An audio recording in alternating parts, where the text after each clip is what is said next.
প্রিয় ভিউয়ার্স, আসসালামু আলাইকুম। আজকের বিষয়টি হচ্ছে গণ অধিকার পরিষদের দুই পাগলা, এরা মাদকাসক্ত দুই বাটপার, ডাকসুর সাবেক ভিপি নূর এবং রাশেদ। তো এরা গতকাল জাতীয় পার্টিকে নিয়ে অনেক উস্কানিমূলক কথাবার্তা, অশালীন কথাবার্তা বলে, বিভিন্ন অশালীন স্লোগান ধরিয়ে জাতীয় পার্টির বিপক্ষে কথা বলেছে। জাতীয় পার্টির কেন্দ্রীয় কার্যালয়ের একটা ইটও রাখবে না, কার্যালয়ের দালানঘর পুড়িয়ে দেবে, ভেঙে দেবে, বিভিন্ন রকমের মন গড়া কথা বলেছে।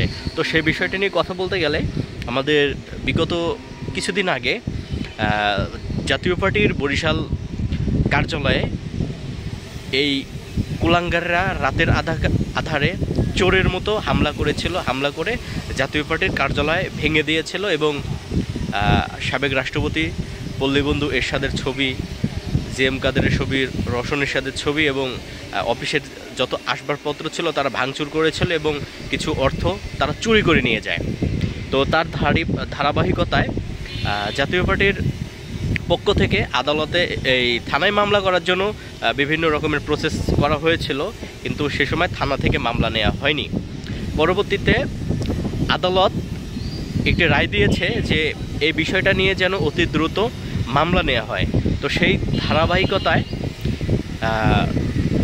নূর এবং রাশেদের নামে মামলা হয় এবং সেই মামলার ভয়ে তারা বিভিন্ন রকমের নাটক সাজাইতে থাকে, নানা রকমের উস্কানিমূলক কথাবার্তা বলতে থাকে যে জাতীয় পার্টিকে কেন এখনও পর্যন্ত অ্যারেস্ট করা হচ্ছে না, জাতীয় পার্টি ফ্যাসিস্টের দোসর, স্বৈরাচারের দল, ভারতের এজেন্ট, ভারতের দালাল, রয়ের এজেন্ট, বিভিন্ন রকমের কথা বলতেছে নূর, রাশেদ সহ এই ধরনের পাটপাররা।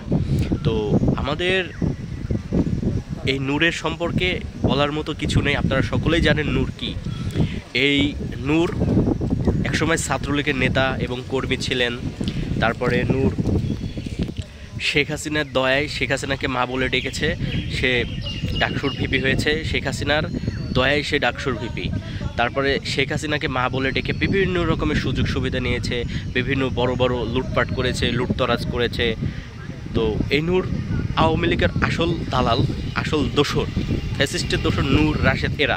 এরা ডাকসুতে থাকাকালীন সময়ে বিভিন্ন ডাকসুর দুর্নীতি, অনিয়ম, চাঁদাবাজ, তারপরে সন্ত্রাসী কার্যকলাপ করেছে। তারপরে ছাত্রলীগের নেতা ছিলেন নূর, রাশেদ। এরা তো জাতীয় পার্টিকে ফ্যাসিস্টের তোকমা, স্বৈরাচারের তোকমা দিচ্ছে। জাতীয় পার্টি একটি শান্তিপ্রিয় রাজনৈতিক দল। এই দলের অর্জন আছে, এই দলের শাসনামল সোনালী শাসনামল বলা হয়। এই দলের প্রেসিডেন্ট ছিলেন হোসেন মোহাম্মদ এরশাদ, তিনি বাংলাদেশের সবচাইতে সৎ একজন রাষ্ট্রপতি ছিলেন। তো এই রাষ্ট্রপতির দলকে এরা বিভিন্ন রকমের উস্কানিমূলক কথাবার্তা বলতেছে। একটা কথাই আছে, শেয়ালে আঙ্গুর ফল খেতে না পারলে বলে আঙ্গুর ফল টক।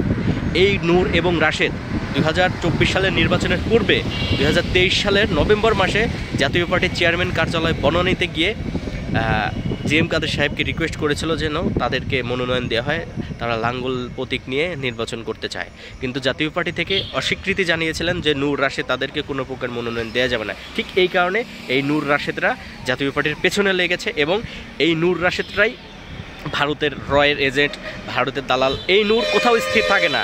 কিছুদিন পূর্বে বিএনপির পক্ষে কথা বললেন এবং বর্তমানে বিএনপির বিপক্ষে কথা বলে। এই নূররা এক এক সময় এক এক জায়গায় যায়, কখনো ইউনূসের প্রশংসা করে, ইউনূসের দুর্নাম করে, কখনো আওয়ামী লীগের প্রশংসা, কখনো আওয়ামী লীগের দুর্নাম, কখনো বিএনপির প্রশংসা, কখনো বিএনপির গিবত গায়। এই হচ্ছে নূরের অবস্থা। নূর হচ্ছে সুবিধাবাদী বাটপার দালাল। এই নূররা হচ্ছে ইসরায়েলের এজেন্ট, ইসরায়েলের রাষ্ট্রদূতের সাথে মিটিং করছে, বাংলাদেশ নিয়ে বিভিন্ন রকমের ষড়যন্ত্র করেছে। তো নূরের মতো কুলাঙ্গারদের অতি দ্রুত গ্রেপ্তার করে, তাদের নূরের মতো সন্ত্রাসীদের অতি দ্রুত গ্রেপ্তার করে এবং এই গণ অধিকার নামক সন্ত্রাসী সংগঠনকে অতি দ্রুত তাদের নিবন্ধন বাতিল করে তাদের আইনের আওতায় আনা হোক এবং দ্রুত শাস্তি দেওয়া হোক। নূররা দেশের শত্রু, জাতির শত্রু। এই নূরের মতো কুলাঙ্গাররাই এই বাংলাদেশকে সন্ত্রাসী রাজ্যে পরিণত করবে। ইতিপূর্বে এই নূরের মতো কিছু কুলাঙ্গারদের জন্য বাংলাদেশের অবস্থা খারাপ। এই নূররা দেশের ভালো চায় না। নূররা হচ্ছে ব্যক্তি স্বার্থ রাজনীতি করে। আর আমি সবাইকে একটা কথাই বলবো, নূরদের মতো কুলাঙ্গারদের, নূরদের মতো সন্ত্রাসীদের যেখানে যেভাবে পাবেন তাদের প্রতিহত করবেন, তাদের দাঁত ভাঙা জবাব দেবেন। নূররা কিছুই না। আর আমার ভিডিওটা যারা দেখছেন সবাই বেশি বেশি করে শেয়ার করবেন, এবং আমার ফেসবুক পেজটি যারা ফলো করেননি তারা ফলো করবেন এবং ইউটিউব চ্যানেলটি সাবস্ক্রাইব করবেন। ধন্যবাদ সবাইকে, সকলে সুস্থ থাকবেন। বাংলাদেশ জিন্দাবাদ, জাতীয় পার্টি জিন্দাবাদ, পল্লী বন্ধু এরশাদ অমর হোক।